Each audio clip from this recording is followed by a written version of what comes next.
Hi friends, welcome to my channel. కావ్యకి పుట్టిన బిడ్డని అనామికకి అప్పజెప్పిన రుద్రాణి ఊహించని నిర్ణయం తీసుకున్న అప్పు.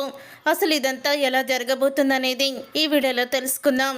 అపర్ణ అయితే పంతులు గారిని ఇంట్లో దీపం కొండెక్కింది, అలాగే ఇచ్చిన హారతి కూడా కొండెక్కింది. అసలు ఇది దేనికి సంకేతం పంతులు గారు? మా ఇంట్లో ఏదైనా సమస్య రాబోతుందా? చాలా భయంగా ఉంది అని అపర్ణ అయితే పంతులు గారిని అడుగుతూ ఉంటుంది. అప్పుడే ఇక కావ్య కూడా ఏం చెప్తారా అని చాలా టెన్షన్ పడుతూ చూస్తూ ఉంటే అప్పుడే ఇక పంతులు గారు అయితే ఆలోచిస్తూ ఉంటారు.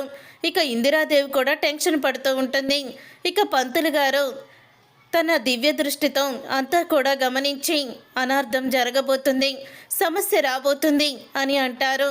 అది విని ఒక్కసారి ముగ్గురు కూడా షాక్ అయిపోతూ ఉంటారు. సమస్య ఇంట్లో నుంచి కాదు, బయట నుంచి రాబోతుంది. ఆ సమస్యతో ఇల్లు అల్లకల్లోలంగా మారబోతుంది అని చెప్పంగానే స్వామి, ఈ సమస్యకి పరిష్కారం ఏంటి అని అడుగుతూ ఉంటుంది ఇందిరాదేవి. ఆ పరమేశ్వరుని మీరు భక్తి శ్రద్ధలతో పూజించండి, ఆయన మీకు అంతా కూడా మంచి చేస్తారు. కానీ మీరు ఎన్నో రోజుల నుంచి కంటున్న కల మాత్రం మీకు ఆవిరైపోవడానికి సిద్ధంగా ఉంది. ఇక ఆ భగవంతుడే కాపాడాలి అని చెప్పడంతో కావ్య అయితే చాలా దిగులు పడుతుంది. ఏంటత్తయ్య పంతులు గారు ఇలా చెప్పారు, అసలు ఏం జరగబోతుందో అర్థం కావడం లేదు. ఎన్నో రోజుల నుంచి ఎదురు చూస్తున్న కళ కలలాగే మిగిలిపోతుంది అంటున్నారేంటి అని అంటూ ఉంటుంది కావ్య. అప్పుడే అపర్ణ అయితే చూడు కావ్య, ఇలాంటివేవి కూడా నువ్వు మనసులో పెట్టుకోకు, నీ డెలివరీ డేట్ కూడా దగ్గర పడింది అని అంటూ ఉంటుంది అపర్ణ అయితే. అవునమ్మా, కష్టాలన్నీ కూడా మనం ఎన్నో దాటుకుంటూ వచ్చాము. ఆ భగవంతుడు కష్టాల్ని పెట్టి మళ్ళీ దాన్ని దాటి దారిని కూడా ఆయనే చూపిస్తాడు. భగవంతుడి మీద భారం వేసి మనకి అంతా మంచే జరగాలని కోరుకున్నాము. ఇక ఆ భగవంతుడే చూసుకుంటాడు. మనకి తెలిసి మనం ఎవ్వరికీ కూడా చెడు చెయ్యలేదు కాబట్టి ఆ భగవంతుడు మనకి ఎటువంటి చెడు జరగనివ్వడు అని అంటూ ఉంటుంది ఇందిరాదేవి అయితే. తర్వాత ఇక ఇంటికైతే వెళ్తారు. వెళ్ళిన తర్వాత అప్పుడే ఇక కావ్య అయితే అప్పుతో అంటూ ఉంటుంది, అప్పు హాస్పిటల్కి చెకప్కి వెళ్ళావా అని అడుగుతూ ఉంటే, వెళ్ళానక్క, నాకు 10 రోజులు టైం ఉందన్నారు ఇంకా అని అంటూ ఉంటుంది అప్పు. మరి నువ్వు వెళ్ళావు కదా, నీకేమన్నారక్క అని అంటూ ఉంటే, ఏమో 2 రోజులే ఉంది, ఈ 2 రోజుల్లో నీకు కాన్పు వచ్చేయచ్చు అని కూడా అన్నారు అని అంటూ ఉంటుంది కావ్య అయితే. అవునా, ఇద్దరికి రోజులు తేడానే అనమాట అని అప్పు ఇద్దరు కూడా మాట్లాడుకుంటూ ఉంటారు. అప్పుడే ఇక రుద్రాణి అయితే, రే ఏంట్రా రాజు పతనానికి స్కెచ్ వేశావా అని అంటూ ఉంటే, రాజు దగ్గరికి దొంగ బంగారాన్ని కొనడానికి వెళ్ళిన అతన్ని రాజు తిట్టి బయటికి పంపేశాడంట మమ్మీ అని అంటూ ఉంటాడు రాహుల్ అయితే. మనం ముందుగా అనుకున్నదే కదరా ఇదంతా అని అంటూ ఉంటే, అవును మమ్మీ, కానీ అతను ఆఫీస్కి వెళ్ళినట్టు అంతా కూడా ప్రూఫ్స్ ఉన్నాయి, సీసీ కెమెరా ఫుటేజ్ అంతా కూడా నేను సేకరించాను. ఏదో ఒకరోజు మనం చేసిన మోసానికి రాజు బలవుతాడు. ఈ 2 రోజులు పాపం తన బిడ్డ వస్తున్నాడని ఆనందం మీద ఉండని అని అంటూ ఉంటాడు రాహుల్ అయితే. అప్పుడు ఇక రుద్రానికైతే ఫోన్ వస్తుంది. ఇక రుద్రాని అయితే ఎవరు అని అడుగుతూ ఉంటుంది. అప్పుడే ఇక నన్ను గుర్తుపట్టలేదా ఆంటీ అని ఒక వాయిస్ అయితే వినపడుతుంది. అప్పుడే ఈ వాయిస్ ఎక్కడో విన్నానే, బాగా తెలిసిన వాయిస్లా ఉంది అని అనుకుంటూ ఆలోచిస్తూ ఇక రుద్రాణి అయితే అనామిక అని అంటూ ఉంటుంది. అబ్బో, బాగానే గుర్తుపట్టారే నన్ను అని అంటూ ఉంటుంది అనామిక. అనామిక, నువ్వు జైలు నుంచి ఎప్పుడు బయటికి వచ్చావు అని అంటూ ఉంటుంది రుద్రాణి. జైలు నుంచి బయటికి వచ్చానంటే, వచ్చాను, ఎందుకు వచ్చాను మీకు బాగా క్లారిటీ ఇస్తాను, నేను చెప్పిన ప్లేస్కి రండి అని అంటూ ఉంటుంది అనామిక. అప్పుడే ఇక రాహుల్ అయితే, ఏంటి మమ్మీ అనామిక జైలు నుంచి వచ్చేసిందా అని అంటూ ఉంటాడు. అవునరా, అనామిక జైలు నుంచి వచ్చేసింది. ఇప్పుడు అనామిక కూడా వీళ్ళ మీద చాలా పగతోనే రగిలిపోతూ ఉంటుంది. చూద్దాం ఇది ఎంతవరకు మనకి సహాయపడుతుందో అని అంటూ అనామికని కలవడానికి ఇక రుద్రాణి అయితే వెళ్తుంది. అలా రుద్రాణి వెళ్ళిన తర్వాత అప్పుడే ఇంకా అనామిక అయితే రుద్రాణిని కలుస్తుంది. ఏంటంటే ఏంటి సంగతులు, ఆ ఇంట్లో ఏం జరుగుతుంది అని అంటూ ఉంటుంది అనామిక.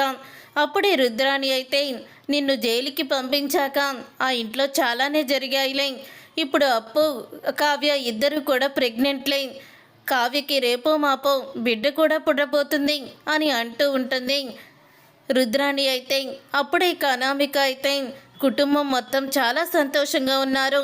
మళ్ళీ కంపెనీ ఫస్ట్ ప్లేస్లో ఉంది, అప్పులు తీరిపోయాయి, అంతా ఆనందంగా ఉన్నారు అని అంటూ ఉంటే నేను ఎంట్రీ అయ్యాను కదా, ఆ ఆనందం ఆవిరైపోతుంది అని అంటూ ఉంటుంది అనామిక. రేపో మాపో వారసుడు వస్తాడని అందరూ కూడా చాలా సంతోషపడుతున్నారు అనామిక అని అంటూ ఉంటుంది రుద్రాణి. వారసుడు బయటికి వస్తాడు కానీ వాళ్ళ కంటికి కనిపించడు అని అంటూ ఉంటే ఆ మాట విని ఒక్కసారి షాక్ అయిపోతూ ఉంటుంది రుద్రాణి అయితే. ఏంటనామిక నువ్వు చెప్పేది అని అనగానే నేను చెప్పినట్టు చేస్తే మీకు నేను చాలా ఉపయోగపడే ఒక అవకాశాన్ని ఇస్తాను అని అంటూ ఉంటుంది అనామిక. అప్పుడే ఇక రుద్రాణి అయితే ఆ కుటుంబంలో ఎవ్వరూ కూడా ఆనందంగా ఉండకూడదు, దానికోసం నేను ఏదైనా చేస్తాను అని అంటూ ఉంటుంది అనామిక అయితే. ఇక అనుకుంటూ ఇక వెంటనే అనామిక అయితే రుద్రాణితో తన ప్లాన్ అయితే చెప్తుంది.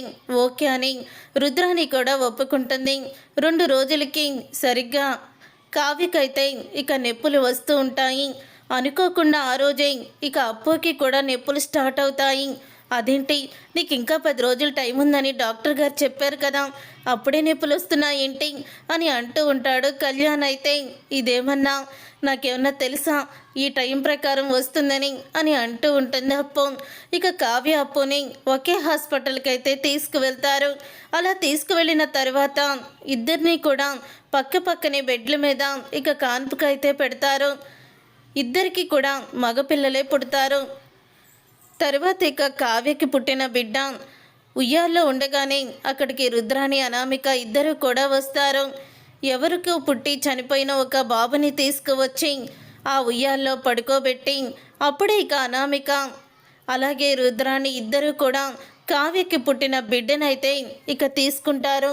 అలా తీసుకొని అక్కడి నుంచి వాళ్ళు వెళ్ళిపోతారు.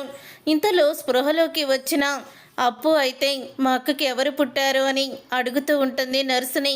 అప్పుడు ఇక నర్సు అయితే పక్కకి వెళ్ళి చూసేసరికి బాబు పుట్టాడు కానీ చనిపోయాడమ్మా, పుట్టినప్పుడు బాగానే ఉన్నాడు, ఇప్పుడు చనిపోయి ఉన్నాడు, ఇప్పుడు బయట ఉన్న మీ వాళ్ళకి ఏం చెప్పాలో తెలియడం లేదు అని అంటూ నర్సు అయితే చాలా బాధపడుతూ ఉంటుంది. అప్పుడే ఇక అప్పు అయితే లేదు, అక్కకి అలా జరగడానికి వీల్లేదు, అక్క మా కోసం ఎంతో త్యాగం చేసింది, తను చనిపోయినా సరే బిడ్డని కనాలనుకుంది, బావ కూడా ఈ బిడ్డ మీద చాలా ఆశలు పెట్టుకున్నాడు అని అనుకుంటూ అప్పు అయితే నర్సుతో నా బాబుని తీసుకువెళ్ళి ఆ ఉయ్యాల్లో పడుకోబెట్టి ఆ చనిపోయిన బాబుని ఇక్కడ నా పక్కన పడుకోబెట్టు అని అంటూ ఉంటుంది అప్పు. ఏంటమ్మా మీరు చెప్పేది అని అనగానే నీకు పుణ్యం ఉంటుంది, ఈ పని చేసి పెట్టు అని అంటూ ఉంటే అప్పుడు ఇక నర్సు అయితే బిడ్డల్ని మార్చేస్తుంది.